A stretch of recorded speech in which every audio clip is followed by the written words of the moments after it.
আচ্ছা, সংগ্রাম পরিষদের সংশোধনী প্রস্তাব গ্রহণ করে ব্যাটারি চালিত যানবাহনের জন্য থ্রি হুইলার ও সমজাতীয় মোটরযানের সুষ্ঠু ব্যবস্থাপনা ও নিয়ন্ত্রণ নীতিমালা 2024 চূড়ান্ত করে দ্রুত গেজেট প্রকাশ করো।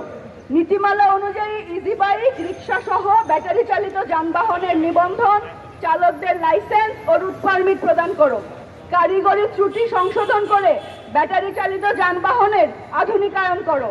চালক, মেকানিক, মালিক সহ 60 লাখ ও তাদের ওপর নির্ভরশীল 2.5 কোটি মানুষের জীবন জীবিকা রক্ষায় ব্যাটারি চালিত যানবাহন চলাচল বন্ধ করা যাবে না। ছাত্র, শ্রমিক জনতার গণ অভ্যুত্থানে ব্যাটারি চালিত ইজি বাইক ও রিক্সা সহ নিহত আহত সকল শ্রমিকের ক্ষতিপূরণ, চিকিৎসা ও পুনর্বাসনের ব্যবস্থা নিশ্চিত করো। বিদ্যুৎ চুরি ও অপচয় বন্ধ করতে ইলেকট্রিক বা ব্যাটারি চালিত যানবাহনের জন্য চার্জিং স্টেশন স্থাপন করো। প্রতিটি সড়ক, মহাসড়কে ইজি বাইক, রিক্সা সহ ব্যাটারি চালিত স্বল্প গতির ও লোকাল যানবাহনের জন্য সার্ভিস রোড বা বাইলেন নির্মাণ করে সড়কে বিশৃঙ্খলা ও দুর্ঘটনা নিরসন করো।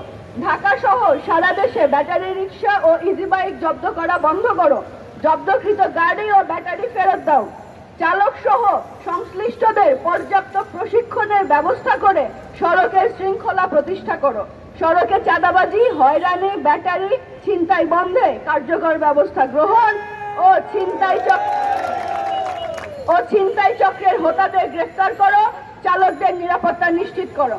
সকল শ্রমিকের জন্য আর্মি রেটে রেশন, পেনশন ও বিনামূল্যে চিকিৎসার ব্যবস্থা করো। সংগ্রামী বন্ধুগণ, এই দাবিগুলো নিয়ে আমরা গত মাসেই এই সড়ক ও সেতু